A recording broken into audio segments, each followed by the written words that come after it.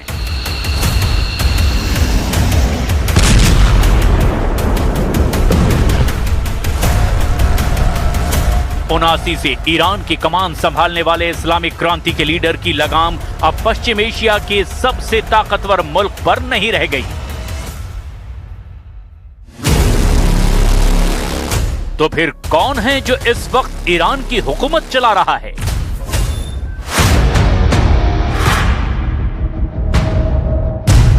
कौन है जो जंग की शर्तें तय कर रहा है? कौन है जो एक्सिस ऑफ रेजिस्टेंस को आदेश दे रहा है? सेना पर अब किसकी कमान है? ईरान का शासन किसके हाथों में है? कौन अमेरिका से शांति वार्ता कर रहा है? खामनेई नहीं तो कौन है ईरान का मौजूदा मालिक? The United States military began major combat operations in Iran. America का ऑपरेशन एपिक फ्यूरी जारी है।